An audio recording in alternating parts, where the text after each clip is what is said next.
Welcome to Melbourne, Australia, often considered the arse end of the world. You might think it's the last place on earth for innovation, but per capita we are one of the fastest adopters of new technology, and Bitcoin is no exception. Early in 2014, mainstream media led the world to believe that Bitcoin had collapsed, when in fact it was only the fall of a single exchange. The price bounced back within days. Now that's an event that is unprecedented in the financial world.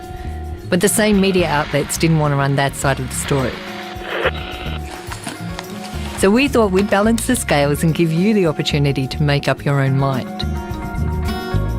This three-part mini-series will introduce you to some of our innovators, our startups and merchants, our visionaries, and we'll share with you tales of success and the tales of loss. Bitcoin is basically the future of everything. I'm not talking money, I'm talking everything. There's always going to be the early adopters that are there right at the start. And I think in 20 years' time, we're going to look back and think, how could we have actually dealt with physical cash? Bitcoin itself was worth zero for 8 months after it started, and then it gained a value. And why it has that value? Well, it's one of those questions people ask when they first get into it. Because the first reaction is always like, what is that? And then you're like, oh, it's a Bitcoin machine. And they get so excited. They're like, really? That's a thing now? Yeah, it has no borders. The end game could be that it's an accepted worldwide currency. One of the reasons Bitcoin is attracting such attention is because it's owned by the participants. There is no governing body, and it's available to everyone, regardless of your credit history or geolocation. Bitcoin stems from a platform where people openly collaborate, sharing ideas to develop solutions to complex issues, the results of which are then free for anyone to use or further develop. Quite naturally, from this mentality, people started talking about creating virtual currencies, now known as cryptocurrencies. eGold and DigiCash were two such attempts. However, their centralised nature meant they were easy targets for governments to shut down. In 2009, a mysterious entity known as Satoshi Nakamoto published a white paper to an online community of cryptographers. Security experts and hackers went through the paper looking for weaknesses. Instead, they collectively decided it was bulletproof. In 2010, WikiLeaks made headlines when their accounts were frozen. Under pressure and in the spotlight, they announced they would start accepting Bitcoin.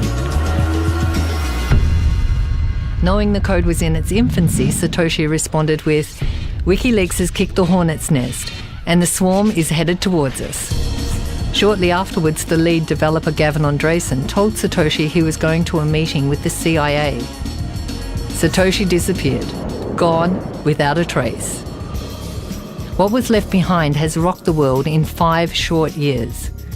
Its story has been driven by a passionate community of people from the ground up.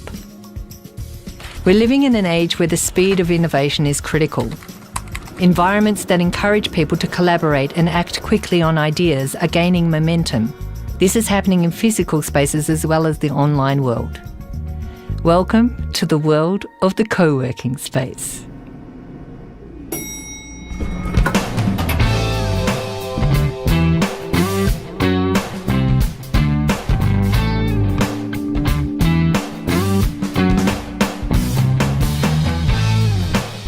This is Inspire 9, a co-working space here in Melbourne, where many startups get their first shot at collaboration with other people and working in an environment really unlike traditional office spaces. You find a lot of resources in other designers, developers, and even business people who are willing to help out and give input into whatever project you're working on.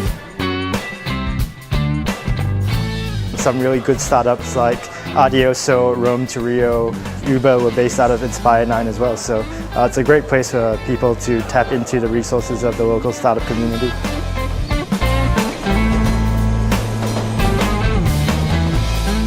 Well, it's a hell of a ride, to be honest. The amount of people that we managed to help along the way, that's really a big part of my life.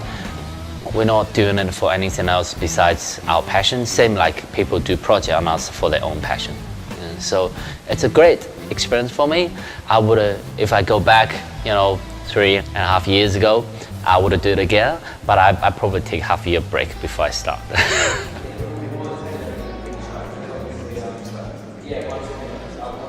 There's a really big global trend going around of how the cost of operating startups has really dropped, and the support networks are really growing around it. Silicon Valley obviously has a great thing going for it, but our goal is really to bring a little piece of that over here, innovate and build world-class companies out of Melbourne.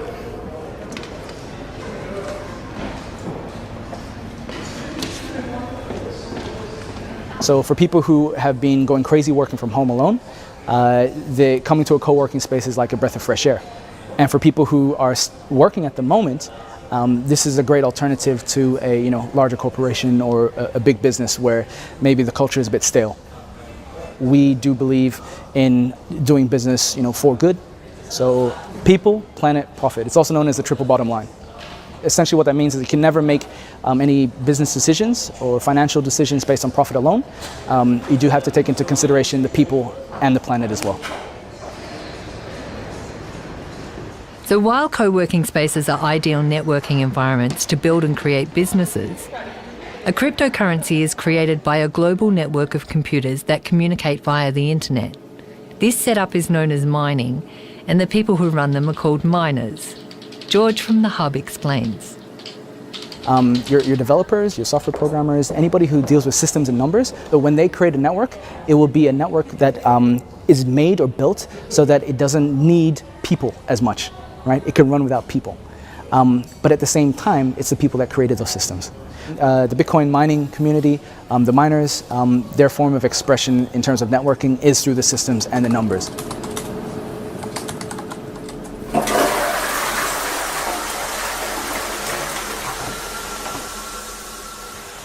First computer I ever built.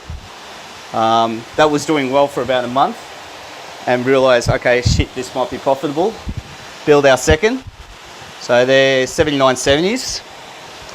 They're running Windows. And now I have, I can probably take this off. These are the big ones now. So they're 290Xs and they're hashing at around 880, 890 each using Ubuntu. We didn't use heating once last year, so they actually heated an entire lounge room and kitchen. And there was times where we had to open every window in the middle of winter because it was actually too hot. So they did a good job. I've worked out that the concrete is basically a big heat sink, and it extracts cold air off the bottom, and I've pumped cold air to the top, and then I've got an extractor here which pumps to the roof. So sustainability.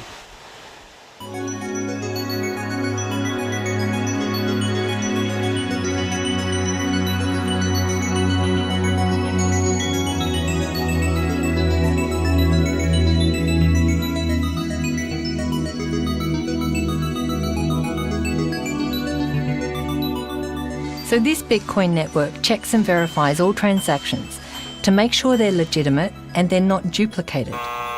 Each miner is rewarded for its speed and accuracy. All the transactions are kept on a public ledger called the blockchain. It's like a giant bank statement that shows every transaction ever made. It also stores the Bitcoin. Anyone can watch it grow in real time and explore its past. To access the blockchain, you need a wallet. This lets you send and receive Bitcoin. A Bitcoin wallet is a bunch of private keys that are used to sign transactions on the Bitcoin network. So they just look like a bunch of long numbers. There are about as many private keys possible as there are atoms in the known universe. So we're talking about like 1 with 77 zeros after a different number of private keys. The private keys, they're pretty much just that. You have to keep them secret because if anybody gets access to your private keys, then they can spend your Bitcoins. Your QR code, good sir. There are different kinds of wallets. There are hot wallets, cold wallets, there's online, offline, hardware, software, all kinds. Essentially a Bitcoin wallet is just a collection of your private keys, just like you would have a key ring. If it's printed on a piece of paper, it's usually called a paper wallet. And all that is you have your private keys and your Bitcoin addresses just printed out onto a piece of paper, usually with a QR code. If you're clever, you can hack all the funds on that. Is it full of money? Find out. So you can then store that somewhere securely, and at any time you can then scan that back in to an online wallet and spend the funds. So you can compare a cold wallet to a safety deposit box, whereas an online Bitcoin client is just sort of like using a bank account. You would use a thin wallet just in sort of everyday use. You wouldn't hold all of your Bitcoins on that, just as you wouldn't hold all of your money in your wallet. You would just carry a small amount of Bitcoins around on a thin client, maybe on your mobile phone. This is the most convenient way.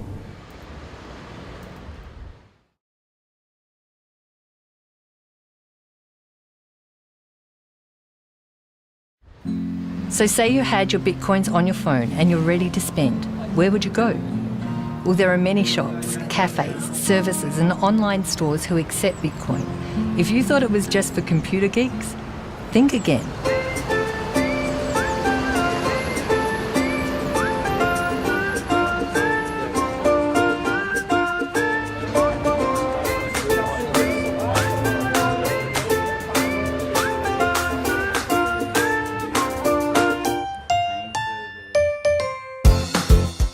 My name is Jenny. This is my little store called Verichen, and it's an eclectic little shop. It contains pretty much stuff, as you can see, but mostly pretty things that I see fit to stock.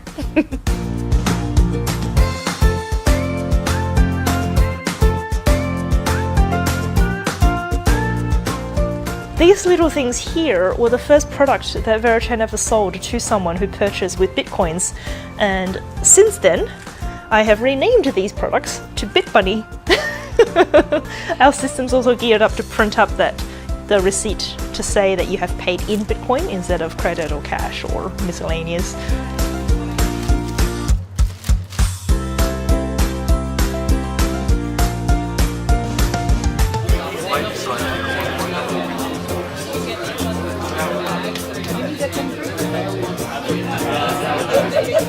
My name's Gary Passfield. I'm the licensee of the Old Fitzroy Hotel in Woolloomooloo, New South Wales, and I've been here for 15 years and I accept Bitcoin.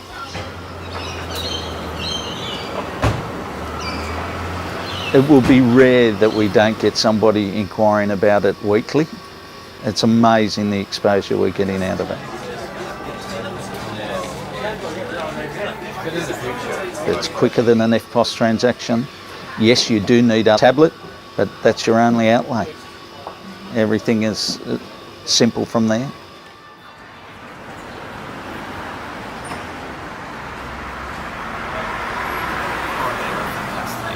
Then a little bit of white Belgian chocolate go on top. Make it good. Oh my, that is so thick. So people who do come to Sydney from all over the world and want to pay Bitcoin, they check out, oh, where can I pay Bitcoin? Oh, the Outhouse. All right, it's about letting people have another mean of payment. Why do we need the Australian dollars, the American dollars, the euros, the rubles, whatever it is? For me, it does go back to imagine all the people living life in peace, you know? Imagine no countries. How they pay for it, it's fine with me. Bitcoin, cash, gold rings, whatever. Apparently the ATO says that it's a commodity, the Bitcoin now, it's not a currency. I don't know how many times I have to accept it as currency, you have to use it as currency until the people at the ATO will agree that it's currency, but you know, eventually it will happen.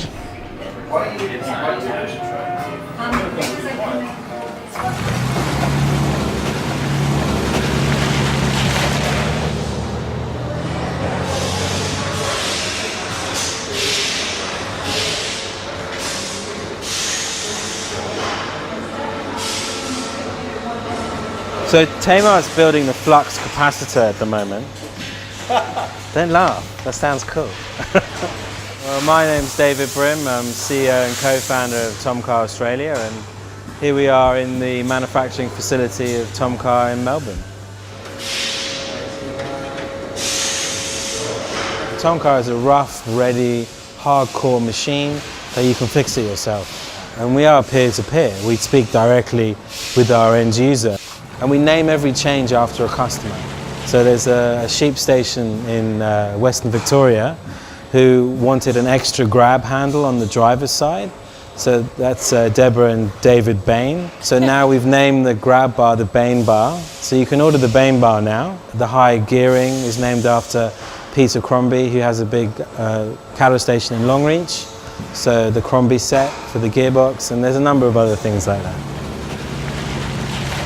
We came across Bitcoin through the Melbourne community. I heard about it, and we got interested, and we looked into it, and then we found out some of our suppliers take it. You know, we had a test with one of our suppliers. We bought some parts, and we saved some money internationally. So we've trialed it now with a number of suppliers, and it works, and we're still using it. And then we thought, you know, why not take it? Unlike large corporations who have dedicated finance departments, small businesses are often left in a frustrating world to fend for themselves. Even something simple like sending money overseas can take up valuable time and present large fees that nobody can account for. Latin America, for example, sending money to bank stairs fraught with robbery. I've even lost money, you know, where the bank said it didn't arrive. It's gone through a third-party bank. It's gone through an American bank to be sent to a bank in Guatemala, for example. You pretty much always lose 5% if you're dealing with Australian or UK or American banks. I pay over $1,000 every single year between just tiny little frivolous bank fees. And given how much the banks make out of your personal accounts, my personal account, everybody else's credit accounts, there are fees, there are charges, there are interest rates. They make so much money already. They don't have to take any more, but they do. Still, every single day, every month, everybody gets billed. Whereas with Bitcoin, it's money within your hands. You have the power, you have the controlling share of exactly what you hold, and there is no need for banks to take a cut out of that, and they don't have to. I lose more money out of credit cards than I've ever lost out of Bitcoin. And credit cards, people can walk in, and they regularly do walk in, present a credit card with ID, and walk out without paying or doing the transaction. If they don't return to pick up their cards, we've lost that sale. And I've had sales that have been hundreds of dollars that they've walked out on. It's cheaper for them to get a new ID and a new card. But as I said, there's absolutely no problem with Bitcoin.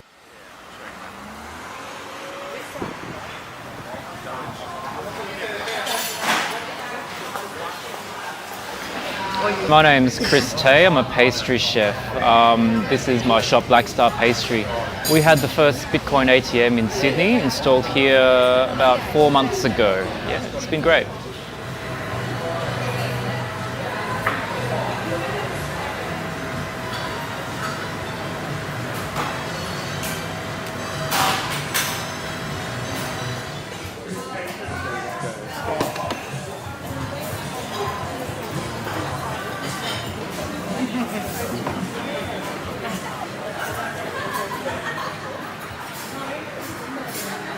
There's 60 staff in 2 shops now. You build a shop, okay, and that's going well, and at some point you need to kind of think, well, what do I stand for? What is it all about? You go into this for a fairer system, you know? You go into this so you can send money to people who need it without having to go through 1, 2 or 3 different middle people. When I get to the end of my life and I say, well, what really was important to me, what I want to say is that because of me, I was able to help a lot of people build their careers, build their families, all that stuff. That's what I want to do. Yeah. Family and future is something often mentioned when talking to people about Bitcoin.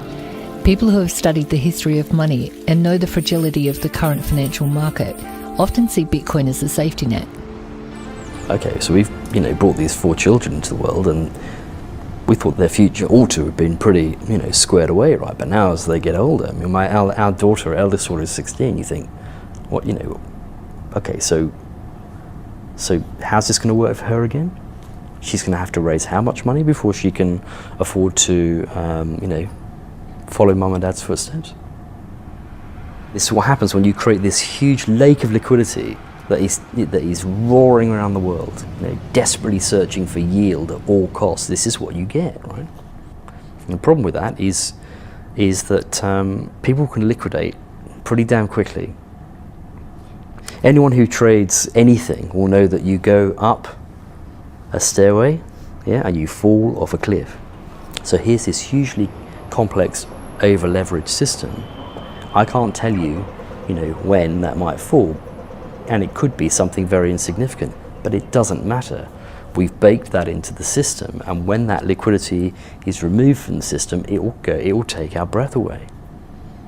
Bitcoin is a natural response to that phenomena, right? How do you protect yourself against that? When we had the housing crisis in the US, and all these people just caught up in this machine and just got spat out, and then all the people who were responsible for it are all getting huge payouts, like these golden handshakes. I mean, there's no justice. It seems so easy for people in power to, just make income at the expense of, people who aren't in that complex.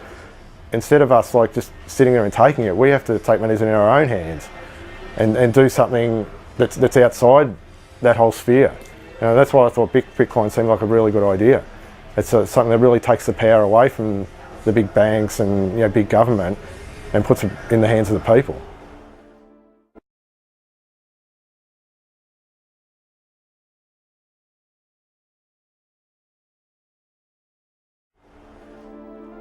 Government regulation is a hot topic, especially when sensitive personal information is requested, then filed away in a centralised system the public have no access to.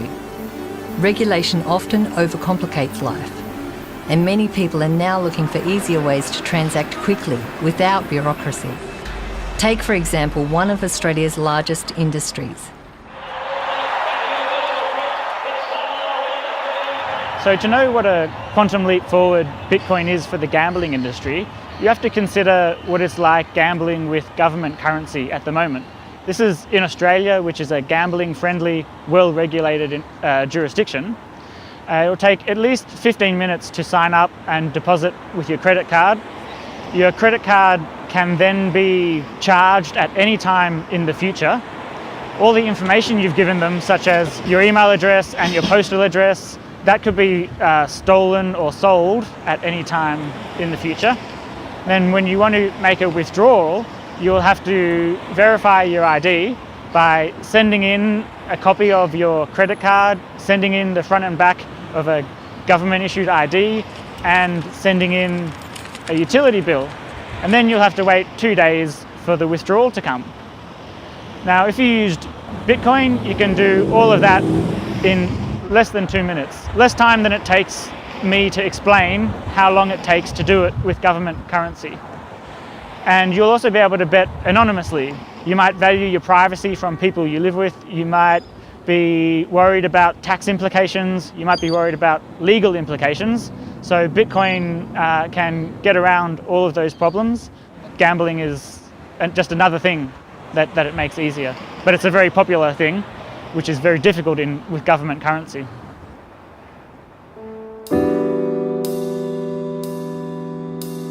There's a big question about the regulation of cryptocurrencies like Bitcoin. The whole point of cryptocurrencies is that they are designed to work transparently, without third-party intervention, government included. Bitcoin is unprecedented, as there is nothing in our history which compares. It's an intriguing topic, and a great social experiment which is attracting some of the smartest minds in the world, from all walks of life. I mean, Bitcoin is all about people, right? This huge wave of distributed sort of, man, something's got to change, and let's do it. That's what we want to harness. you present people with such a no-brainer that they run out of reasons to say no. And I think if we can achieve that sort of groundswell of support by providing people with the tools that they need to make that difference, then that would be huge.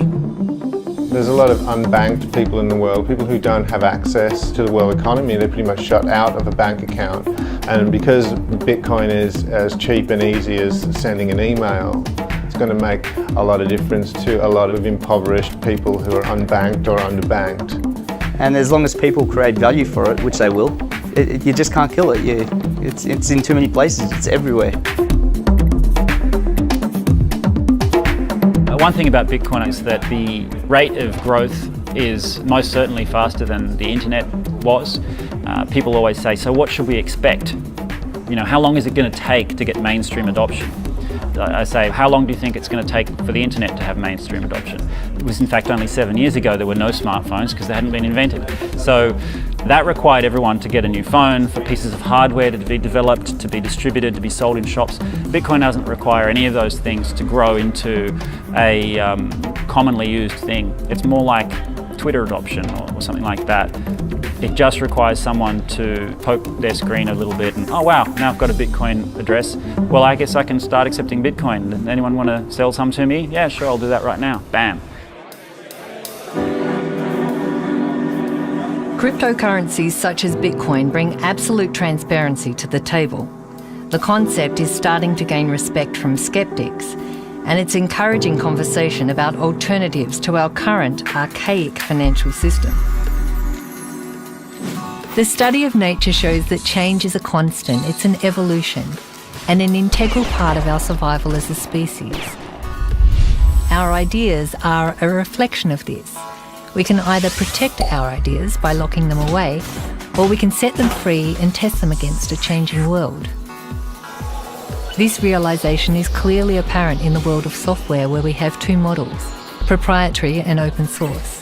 A key way to find out which world you're in is to listen to the language of your environment. How much profit did we make this quarter? How can we make more? We'll have to consult our legal department. Hey, quick, copyright that idea. How can we cut costs? So how can we make them buy more? What else can we sell them? With open source, people break technology to explore what else is possible, to make technology work faster and more efficiently, generally bypassing middlemen and making technology more compatible. The results are slowly making businesses pay attention.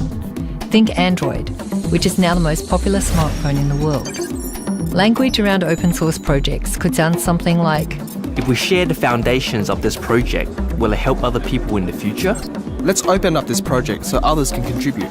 If I wanted to send $1 to Africa, direct to that person, how could I do that? In the case of digital currency, people got together and asked, how can we create a digital money for everyone? As a result of this question, we now have Bitcoin.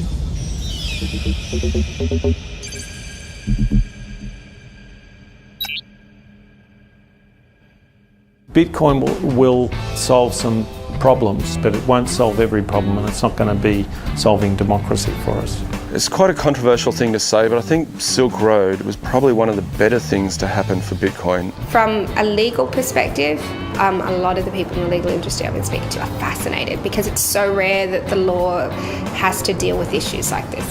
We live very much in a society where there's a lot of controls put on us, what you can and can't do, or what you should and shouldn't do. Bitcoin sort of challenges that idea. I've hugged it as well. When it's not working, I'm often thinking, yeah. I said the exact same thing. It's Yeah, I give it hugs all the time. I'm like, hey buddy, how you doing? If you're a Bitcoin innovator and you feel like you've got something to contribute, or you'd like to collaborate, or if you're interested in sponsoring us, let's talk. Until then, see you round like a Dogecoin.